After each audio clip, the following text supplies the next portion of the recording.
5e et avant-dernière vidéo de la série bilan de la saison du FC Barcelone. Dans la dernière, on a vu justement les 5 axes d'amélioration que pouvait avoir le Barça sur la saison prochaine. Dans cette vidéo, on va essayer de prendre un contexte un petit peu plus large, voire un petit peu plus loin que juste l'année prochaine, parce que là, le Barça est à un moment peut-être charnière. Le cycle qui va démarrer a possiblement une capacité d'être légendaire.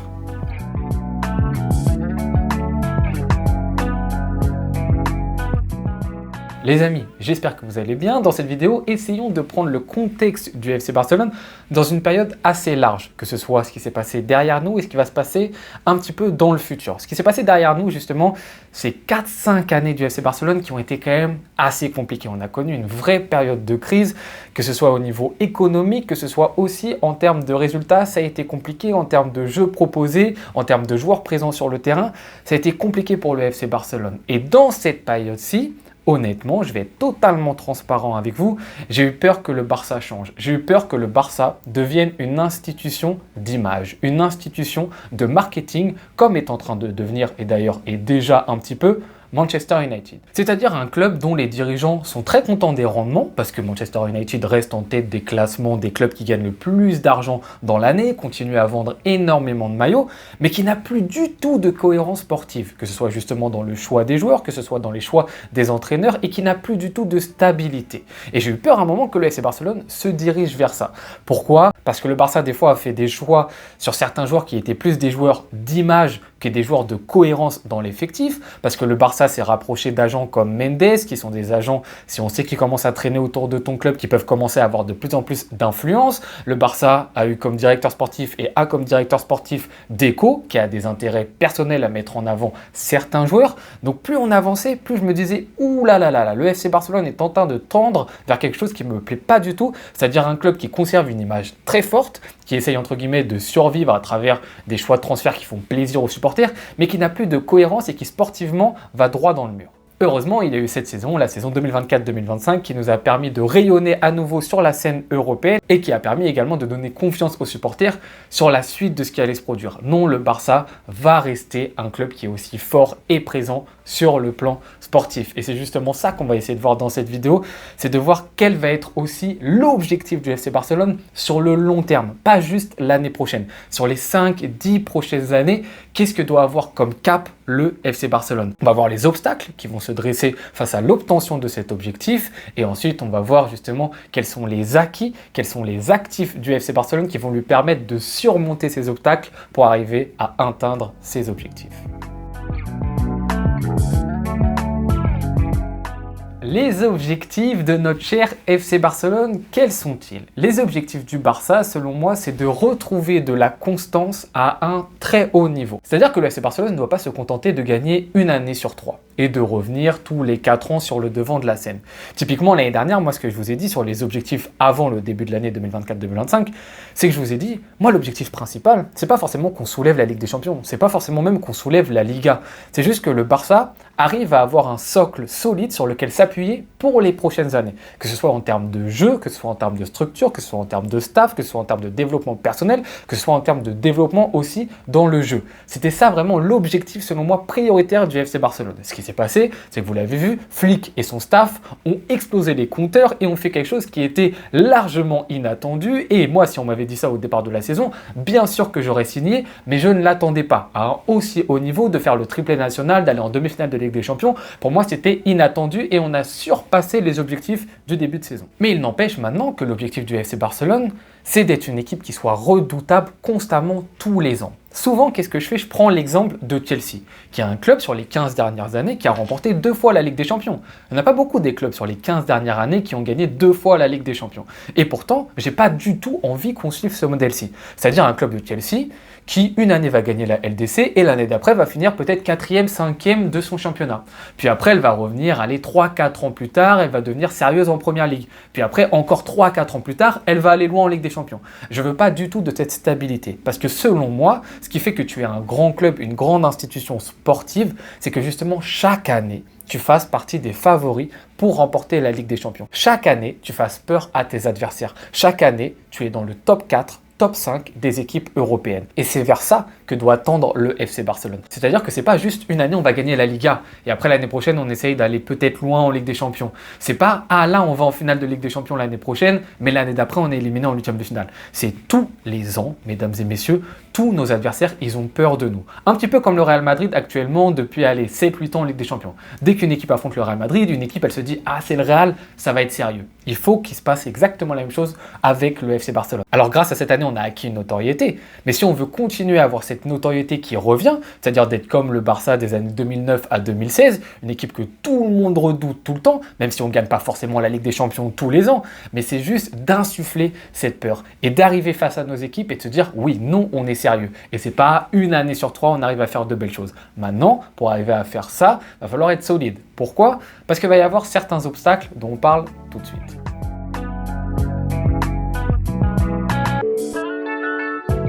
Le premier obstacle qui va se dresser sur le chemin du FC Barcelone, il arrive tout d'abord déjà juste l'année prochaine. Pour l'instant, ayons une vision à très court terme. Ce FC Barcelone va devoir confirmer sur le volet des individualités. Est-ce que les joueurs individuellement sont en capacité de répéter ce qu'ils ont fait cette année? Lewandowski va prendre une année supplémentaire. Est-ce qu'il va réussir à avoir le même rendement de 40 buts toutes compétitions confondues? C'est une question qu'on peut se poser. Rafinha, saison légendaire, saison magnifique de sa part, je pense que c'est la meilleure saison de sa carrière. Est-ce que l'année prochaine il va avoir le même rendement? Inigo Martinez, il va commencer à être de plus en plus vieux. Est-ce qu'il va avoir le même rendement? Des joueurs qui sont en constante progression comme Baldé, comme Koundé, est-ce qu'ils vont réussir à faire la même chose? Ça, on est en droit de se poser la question sur les joueurs vont-ils être en capacité de confirmer? Même si c'est fortement possible, on peut se poser la question. Maintenant, est-ce que dans le jeu, surtout, on va réussir à confirmer? On a vu cette année une révolution en termes de football. Et c'est pas qu'une simple révolution au niveau du FC Barcelone, c'est une révolution pour le football européen. On a vu quelque chose du côté du Barça qui se voit très très peu sur la scène européenne depuis des années. Le style de jeu à risque prôné par Hansi Flick, il est excessivement rare. Maintenant, est-ce que ça a été une solution qui a été introduite par Flick juste pour cette première année? Et se dire, bon, pour l'instant, j'ai pas tous les rouages de ce qui se passe en Liga, etc. Je connais pas par cœur mon équipe. J'arrive, je mets une stratégie en place, la stratégie à risque, mais pour le futur, je vais me baser sur autre chose. Est-ce que aussi, si on continue et on produit le même football, ça va une nouvelle fois fonctionner? Ça a marché cette année, mais on l'a vu quand même dans la vidéo des ajustements. Au bout d'un moment, il faut aussi que ce Barça s'adapte. Donc la grande question, c'est va-t-il y avoir une confirmation tant au niveau des performances individuelles que des performances collectives? Le deuxième obstacle qui se dresse face à nous, et c'est certainement lui le plus important, bien qu'il soit corrélé justement à cet aspect de confirmation, c'est que désormais le FC Barcelone est favori. C'est un statut qui est totalement différent de ce qu'on avait précédemment. Cette année, on a réussi à très bien performer, bien évidemment, parce que nos joueurs ont fait une saison fantastique, bien évidemment, à travers Flick, à travers le staff. Je n'enlève pas du tout ça. Mais il y a aussi une toute petite partie de cette réussite qui est due au fait que le Barça est arrivé sans ce statut de favori. Le Barça est arrivé aux yeux de tout le monde dans un rôle un petit peu d'inconnu. On ne savait pas dans quoi allait se lancer et qu'allait être ce FC Barcelone cette saison. Et donc l'approche des adversaires, elle est totalement différente. En plus de l'approche des adversaires, ton approche à toi, elle est différente. Parce que tu n'es pas dans un rôle où tu dois confirmer, tu n'es pas dans un rôle où tu es le chassé, tu es dans un rôle où tu es le chasseur. C'est à toi, sans avoir forcément le poids et la pression d'être l'équipe qui doit garder ses titres, qui doit aller vers les autres et qui doit performer, sans que tu ne doives rien aux autres. C'est-à-dire que tu vas jusqu'en demi-finale de Ligue des Champions, c'est une très bonne note pour le Barça. Tu arrives à battre le Real Madrid en Liga, c'est une très bonne note pour le Barça. Parce que ce ne sont pas les attentes du début de saison. Là, les attentes, elles vont changer du côté des supporters et du côté des joueurs, parce qu'on en attend chaque année plus. Et en plus de ça, comme je vous l'ai dit précédemment, il y a aussi les adversaires. Maintenant, ils vont t'attendre. Maintenant, ils vont t'observer. Ton statut est différent. Tu es l'équipe, entre guillemets, à abattre. Tu es l'équipe à détrôner en Liga. Quand tu vas te déplacer sur les pelouses adverses, les équipes et les supporters, ils vont t'attendre. Ils vont vouloir battre le roi. Ils vont vouloir battre l'équipe qui est maître du trophée. Et quand tu vas arriver aussi en Ligue des Champions, maintenant les équipes, elles seront plus surprises. Maintenant, les équipes, elles savent que le Barça est prêt à leur mettre 3-4 buts. Tu es beaucoup plus attendu. Tu es beaucoup plus inspecté par les équipes. Les équipes, elles vont s'entraîner. Elles vont s'adapter à ton style de jeu. Et ça, c'est une redéfinition du statut qui va avoir énormément d'importance et qui, selon moi, sera l'obstacle le plus important pour le FC Barcelone. Reconquérir ce statut et comment réussir à continuer d'avancer tout en ayant ce statut de favori. Troisième et dernier obstacle qui peut se dresser sur la route du FC Barcelone, c'est la question de la fatigue. Et oui, je vous ai énormément embêté avec ce problème-ci durant l'année. Bon, ça fait quand même un mois et demi que j'arrête un petit peu de vous en parler. Mais ça reste une donnée importante pour le FC Barcelone. Et pourquoi cette année je vous ai embêté avec ça et que j'en parle moins pour les autres équipes? Simplement parce que le Barça a un contexte qui est différent des autres équipes. Quand on me dit oui Manchester City, oui Liverpool, eux ils gardent tout le temps la même équipe type. C'est pas les mêmes joueurs, c'est pas la même expérience des corps. C'est-à-dire que le FC Barcelone, dans son effectif, a plusieurs joueurs qui ont été habitués aux blessures. Pedri, De Jong, Gavi, Baldé, pour ne citer que. À côté de ça, tu as des jeunes joueurs type Lamine Yamal, Koubarsi. Il faut faire aussi attention aux minutes que tu donnes dans ces moments de carrière pour des jeunes joueurs. Donc le contexte du Barça était différent des autres clubs. Maintenant, ce que j'ai aussi toujours dit, c'est que le jour où les joueurs ils vont avoir une certaine expérience de la continuité, de la constante des enchaînements de matchs, bah là j'aurai moi-même automatiquement plus confiance en eux et en leur capacité d'enchaîner. Le jour où Lamine Yamal il aura 22-23 ans, mais il n'y aura plus de problème pour qu'il fasse des 4000 minutes par saison. J'aurai plus du tout peur. L'année prochaine, Pedri, j'aurai beaucoup moins peur sur sa capacité à enchaîner les matchs. Parce que je sais que cette année, il a acquis une expérience, son corps a acquis une expérience qui lui permet de rééditer ce qu'il a fait. Donc c'est à travers toute une expérience, des années de pratique, que je me dis, ah bah là maintenant je peux dire que oui, certains joueurs peuvent enchaîner sans risque de blessure. Maintenant, à côté de ça, ce qui est important pour le Barça, et là on essaie d'avoir une vision qui est plus sur le long terme, c'est de profiter de ces joueurs et de ces talents sur les 10 prochaines années, mesdames et messieurs. Moi je veux que quand Lamine Yamal il ait 27 ans, il ait les mêmes performances, il ait le même niveau de forme qu'il a actuellement. Et pour ça, il faut toujours faire un tout petit peu attention. Et on l'a vu en fin de saison, à certains petits moments, il y avait des alertes. Baldé s'est blessé, Koundé s'est blessé, Pedri sur les tout derniers matchs, on sentait aussi qu'il y avait de la fatigue. Et à côté de ça, comme je viens de vous le dire, pour les autres joueurs, il faut faire attention qu'ils soient encore performants dans les années à venir. C'est pas juste se dire, ah cette année, bah vous voyez, ça n'a pas craqué. Ça a très bien marché, le joueur ne s'est pas blessé. Et l'année prochaine, pareil. Ah, ça craque pas, ça tombe pas. Maintenant, est-ce que dans 5 ans, dans 6 ans, ce joueur il va avoir le même rendement? C'est ça qu'il faut se demander et ça démarre maintenant. Et typiquement, je vais vous prendre l'exemple de Lamine Yamal. Cette saison, c'est 4500 minutes, toute compétition, qu'avec le FC Barcelone. Et je considère que pour un joueur de 17 ans, c'est trop si on veut l'avoir performant sur les 15 prochaines années. Je considère que c'est trop. Alors peut-être que je me plante, peut-être qu'il va réussir à performer aussi bien en jouant limite encore plus de minutes que ça, mais je pense que tu prends en tout cas moins de risques si tu arrives à le faire redescendre à 3500, 4000 minutes dans la saison. Et que ça doit se faire du côté du FC Barcelone. Maintenant, comment est-ce qu'on travaille ça? Tout d'abord, en continuant à être ultra performant au sein de la cellule un petit peu physique du FC Barcelone, notamment menée par tous. C'est lui qui gère tout ça. Pour l'instant, ça se passe très très bien. Il faut continuer à avoir des gens dans ce programme-ci qui soient des gens ultra compétents pour continuer à faire développer nos joueurs. Ensuite, le deuxième point, c'est avoir une Masia forte sur laquelle on puisse s'appuyer, une Masia qui continue d'être ultra performante et qui amène des joueurs dans l'équipe A qui peuvent remplacer les joueurs qui sont titulaires actuellement à certains moments. Et ensuite, le troisième point, c'est bien évidemment être performant sur le mercato, sur la période des transferts et acheter des joueurs qui vont être utiles à l'équipe et qui vont être des joueurs qui vont être cohérents à l'effectif qu'on a. Pas ramener que des joueurs parce qu'ils ont des grands noms. Non, se dire ce joueur-ci, il est intéressant. Ah, peut-être que ce joueur-ci, c'est pas un très grand nom. Ah, mais en tant que remplaçant, ça va être super important de l'avoir parce qu'il va nous permettre de faire reposer lui, de faire reposer lui. Oui, la fatigue pour les prochaines années, pas que l'année prochaine, c'est un volet très important et ça peut être un obstacle pour le FC Barcelone.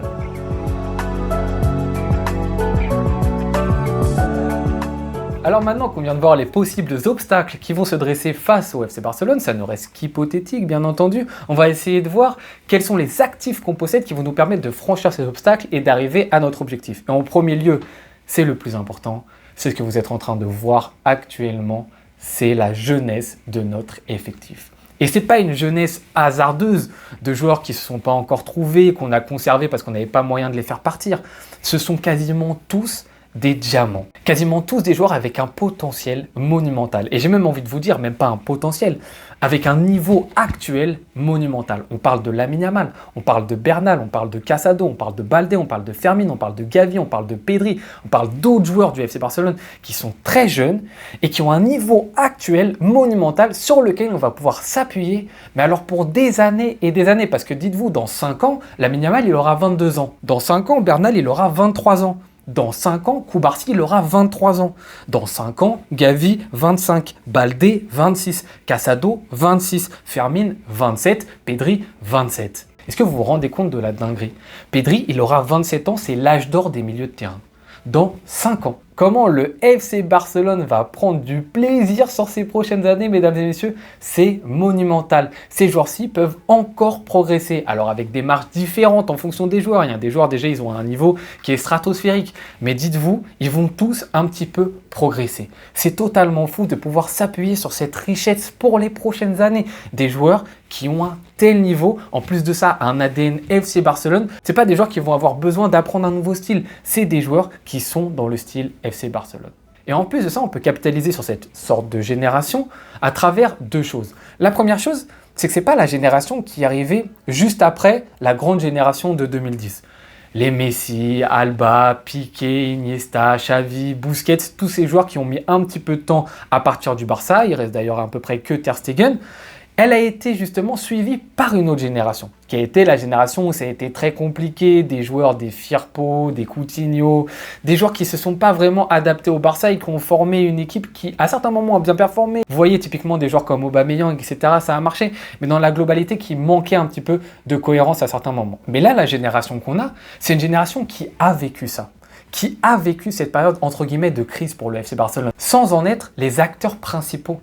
Au moment où ça arrivait, ce genre de drame, c'était pas les joueurs indiscutables qui étaient les premiers fautifs de ça. Bon, on peut mettre peut-être De Jong qui était dans ses effectifs-ci, mais à part De Jong et Ter Stegen, il n'y a pas vraiment d'autres joueurs qui étaient vraiment présents. Donc on est sur des joueurs qui ont vu ça, cette difficulté du FC Barcelone, et qui n'ont pas forcément le poids sur les épaules de se dire on doit obligatoirement succéder aux Messi, Iniesta, Xavi, Busquets, etc. Non, là, eux, ils doivent succéder à une génération qui a été en crise. Donc le poids sur leurs épaules, bien évidemment qu'il est grand et joue au FC Barcelone, mais il est beaucoup moins grand qu'avant. On est sur un effectif qui a le sourire, qui a le smile, qui est heureux et qu'on sent libéré. Parce que dans tous les cas, ce qu'on est en train de vivre actuellement, c'est mieux que ce qu'on a vécu les 3-4 dernières années précédemment. Et ça, les joueurs, ils le sentent, je pense, et ça leur fait du bien. Et la deuxième chose, je viens de vous en parler un tout petit peu, c'est le sourire justement de ces joueurs-ci. C'est que ces joueurs-ci, ils ont un amour pour le club, mesdames et messieurs, mais qui est fou, sur lequel on peut capitaliser, qui vient notamment du fait que ce soit des joueurs qui proviennent de la Masia, mais pour d'autres tels que Pedri qui vient pas de la Masia, Rafinha qui vient pas de la Masia, c'est aussi des joueurs qui aiment ce maillot-ci, qui aiment foncièrement ce club-ci. Et à côté de ça, tu as des joueurs type Gavi, tu as des joueurs type Fermin Lopez, tu as des joueurs type Casado, qui typiquement ne sont pas des joueurs qui ont été titulaires cette année, mais tu sais que les mecs, ils vont mourir sur le terrain pour le FC Barcelone. Là, typiquement, Casado, il a eu une interview très récemment où il disait « Moi, quand De Jong il est venu sur le terrain et qu'il est revenu à ce niveau-ci, qu'est-ce que j'ai à dire? J'ai juste besoin de travailler pour essayer de récupérer ma place. Mais je suis déjà tellement heureux d'être présent dans cette équipe A que je ne peux pas râler. » Et justement, on peut tellement s'appuyer là-dessus. C'est génial. Alors peut-être qu'un jour, ces joueurs-ci, dans 4-5 ans, s'ils n'arrivent toujours pas à s'imposer, ils s'en iront, ce qui est totalement logique. Mais au moins pour ces prochaines années, tu sais que c'est des joueurs que tu vas pouvoir mettre sur le banc. Dès que tu vas avoir affaire à eux, ils vont se donner à 150% pour ce maillot-ci. Et ça donne une ambiance au club. Ça donne une ambiance où toi, déjà en tant que supporter, tu vas voir les petits de ton club. Tu vois cet ADN brut sur le terrain. Et en plus de ça, de leur côté, une nouvelle fois, ça influe dans tout l'effectif. Tu as des joueurs qui sont là et qui vont dire à leurs coéquipiers quand ils vont baisser les bras « Eh les gars, on se donne à 150%, c'est le Barça. C'est le club de ma vie, c'est le club de ma ville. Et pour ça, les amis, on va tous se relever. » Et pour toutes ces raisons-ci, mais quelle chance on a, justement, comme je viens de vous dire, de s'appuyer sur le talent des joueurs, sur leur jeunesse, sur leur amour du club et sur le fait qu'ils ont vécu les drames du Barça. Ça, c'est une énorme richesse sur laquelle on va pouvoir s'appuyer, pas juste l'année prochaine, pas juste dans 2-3 ans, mais sur 5, 6, 7 ans minimum. Et ça, c'est un super point positif. Autre point positif, qui n'est pas spécifiquement sur le sportif, mais qui le rejoint, c'est bien évidemment au niveau de la trésorerie, au niveau de l'économie, au niveau de l'argent que va avoir le FC Barcelone, qui va forcément d'année en année s'améliorer. Je pense que là, on a vécu les pires années. C'était le plus compliqué. Je pense, ça ne reste qu'hypothétique, que ce mercato de cet été, il risque encore une fois d'être compliqué. Va falloir faire des deals intelligents, va falloir trouver l'argent là où se situe un petit peu à droite à gauche. Ça va se jouer à très peu pour essayer d'un tout petit peu améliorer cet effectif, mais ça va être encore une fois galère.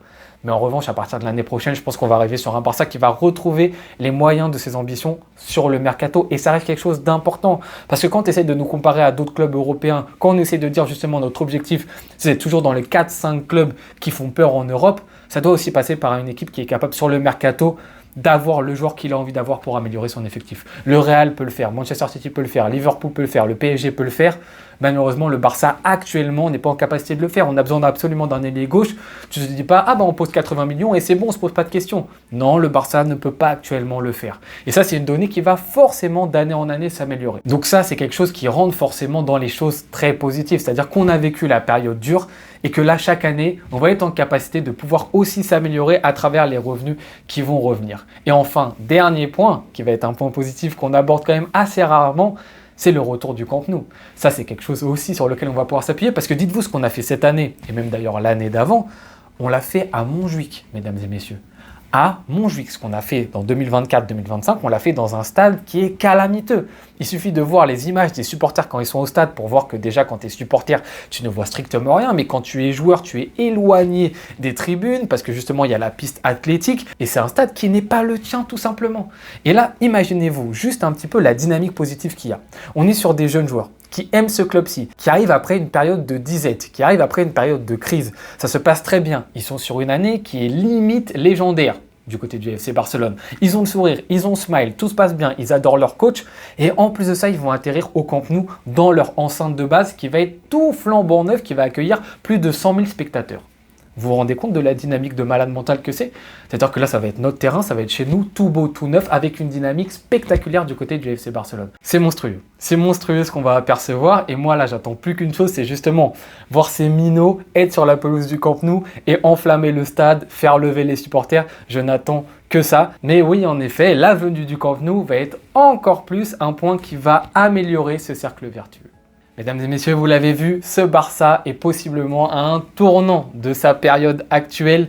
Le Barça est à très peu de choses de lancer une dynamique qui risque d'être légendaire. On est sur possiblement plusieurs saisons au Barça qui vont être ultra spectaculaires et très positives pour le club. Je vous ai cité les petits obstacles qui peuvent arriver et qui peuvent nous freiner. Maintenant, je considère qu'on est en capacité largement de les surmonter pour les raisons que je vous ai évoquées après. Mais ouais, franchement là, on a un avenir qui semble radieux pour le Barça et j'ai tellement hâte des années futures, des années qui arrivent, que ce soit l'évolution des jeunes joueurs, que ce soit le nouveau stade, que ce soit les possibles transferts qui vont arriver, que ça donne trop envie. Et maintenant, on n'a plus qu'à attendre, vous n'avez plus qu'à commenter cette vidéo pour me dire un petit peu ce que vous pensez de cette situation. Si vous avez autant hâte que moi, je me ferai un plaisir comme d'habitude de vous répondre. Je vous remercie beaucoup d'avoir regardé cette vidéo jusqu'au bout. J'espère qu'elle vous aura plu. Je vous souhaite bonne journée ou bonne soirée en fonction de quand est-ce que vous la regardez. À tout bientôt. Ciao.